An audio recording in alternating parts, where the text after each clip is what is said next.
नमस्कार प्रिय छात्रों, मेरा नाम प्राध्यापक डॉक्टर भारत उपाध्याय, वारणा महाविद्यालय आइतोड़े खुर्द, हिंदी विभाग में आपका सहर्ष सहर्ष स्वागत है। आज हम ऑनलाइन तासिका में आज एक नया अध्याय लेकर आया है जिसका शीर्षक है साहित्य और वैचारिकता। सबसे पहले हम साहित्य की परिभाषाओं को देखेंगे, साहित्य का स्वरूप को देखेंगे, साहित्य के लक्षण को देखेंगे। साहित्य की परिभाषाओं को देखते हुए यहां हम साहित्य के विभिन्न जो विद्वान हैं, जिसमें संस्कृत, अंग्रेजी और हिंदी, इन विद्वानों ने साहित्य की परिभाषा को आपके सामने रखा। तो सबसे पहले हम हिंदी के जो विद्वान हैं, महावीर प्रसाद द्विवेदी की परिभाषा को देखेंगे। महावीर प्रसाद द्विवेदी कहते हैं कि ज्ञान राशि के संचित कोश का नाम ही साहित्य है। ज्ञान राशि के संचित का कोश जो होता है वही साहित्य है, ऐसे महावीर प्रसाद द्विवेदी का कहना है। वैसे साहित्य सहितस्य भाव तत् साहित्यम होता है। सहित जिस रचना में सभी का हित हो वही साहित्य है। साहित्य शब्द सहित शब्दों से यानी उत्पन्न होता है।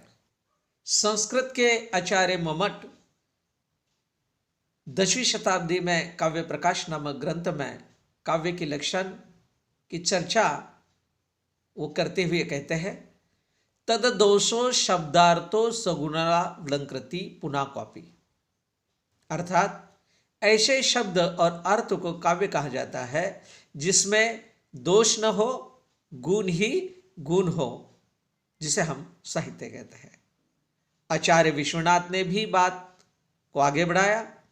वो ये कहते हैं कि रसात्मक वाक्यम इति काव्यम, रसयुक्त वाक्य ही काव्य है।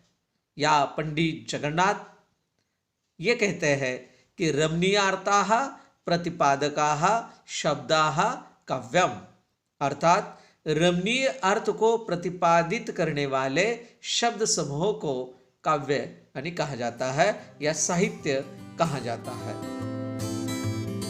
हिंदी के विद्वान मुंशी प्रेमचंद, जिसे हम उपन्यास सम्राट कहते हैं, मुंशी प्रेमचंद जी ने प्रगतिशील लेखक संघ के प्रथम अधिवेशन में अध्यक्ष के रूप में बोलते हुए कहा, साहित्य की बहुत सी परिभाषा की गई है, पर मेरे विचार से उनकी सर्वोत्तम परिभाषा जीवन की आलोचना है।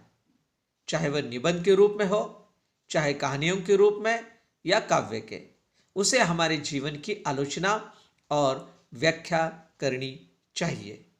यहाँ मुंशी प्रेमचंद जी ने जीवन की आलोचना पर भर दिया और यही बात आगे वो ये कहते हैं कि साहित्य समाज का दर्पण होता है। समाज में जो जो घटित होता है वही साहित्य में साहित्यकार अभिव्यक्त करता है, और इसलिए जो का त्यों साहित्य में यानी आता है। साहित्य सृजन करते समय जीवन की आलोचना या जीवन की समीक्षा यहाँ पर यानी की जाती है, और इसीलिए मुंशी प्रेमचंद जी ने साहित्य की परिभाषा पर नजर डालते हुए उन्होंने कहा कि हमारे जीवन की आलोचना ही क्या है, साहित्य है।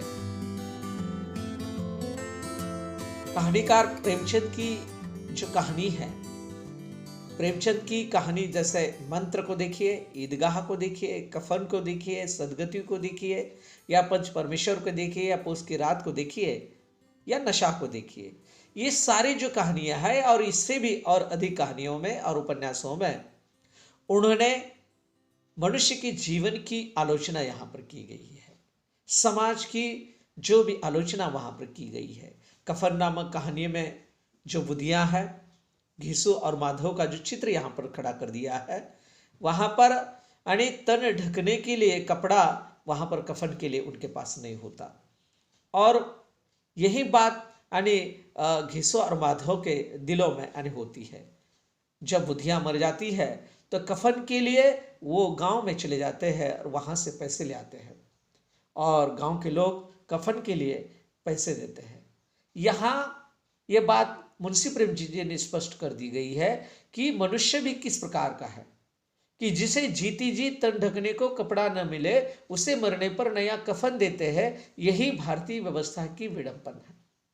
ये भारतीय व्यवस्था में इस प्रकार की संस्कृति में रीति रिवाज है कि तन ढकने के लिए जीती जी कोई कपड़ा नहीं मिलता, लेकिन मरने पर नया कफन उन्हें मिलता है। क्या ये भारतीय व्यवस्था है? और इसी व्यवस्था को एक विचार में परिवर्तन कर एक समाज के लिए, एक मनुष्य के लिए, एक सर्व के लिए या विश्व के लिए एक संदेश देने का काम, एक विचार देने का काम कफन कहानी में अभिव्यक्त किया गया। और इसीलिए साहित्य और विचार का संबंध है, साहित्य और वैचारिकता का यहाँ पर संबंध है। मनुष्य की निजी जीवन में खुराक, पानी तथा हवा का जो स्थान है, वही स्थान मनुष्य के सामाजिक जीवन में भाषा तथा साहित्य का है। मनुष्य के सामाजिक जीवन में भाषा तथा साहित्य बहुत ही महत्वपूर्ण है। साहित्य के बिना वहां पर मनुष्य की कल्पना नहीं की जा सकती, या मनुष्य साहित्य के बिना नहीं रह सकता। साहित्य, समाज और भाषा, ये सारे जो शब्द है एक दूसरे में घुले मिले हुए हैं। साहित्य और वैचारिकता, ये भी दो बात यहाँ पर घुल मिल गई है, क्योंकि साहित्य जहाँ है वहाँ विचार होता है और विचार से समाज का कल्याण होता है और कल्याण से विश्व का कल्याण होता है। इसलिए साहित्य की सहायता से ही किसी समाज या देश के लोग अपने मनोगत भाव अथवा वैचारिकता एक दूसरे तक प्रकट करते हैं।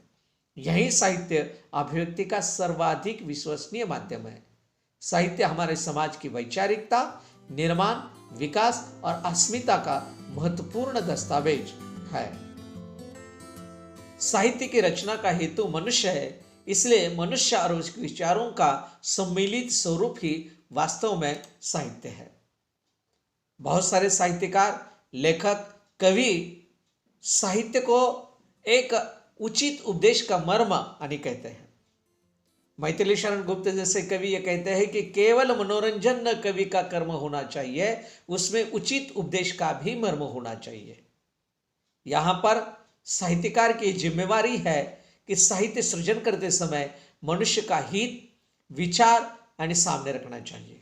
आचार्य मोहम्मद जैसे विद्वान भी ये कहते हैं, काव्यम यशस्थ करते व्यवहार विदे शिवतरेक्षते कांता समित तयो उपदेश युजे।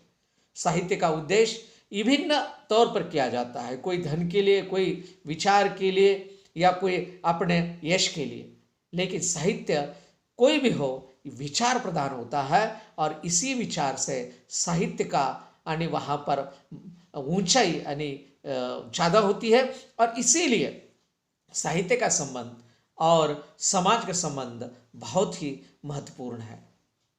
यहाँ पर मैं बात आगे ले जाते हुए ये कहता हूँ कि साहित्य और विचार बहुत ही महत्वपूर्ण यहाँ पर रहा है। संक्षेप में यहाँ साहित्य और विचार, साहित्य और समाज, साहित्य और भाषा का अनन्य साधारण महत्व रहा है। इस बात को संकेत इस अध्याय में हमने किया। फिर मिलेंगे नई तासिका में नए अध्याय के साथ। तब तक के लिए धन्यवाद।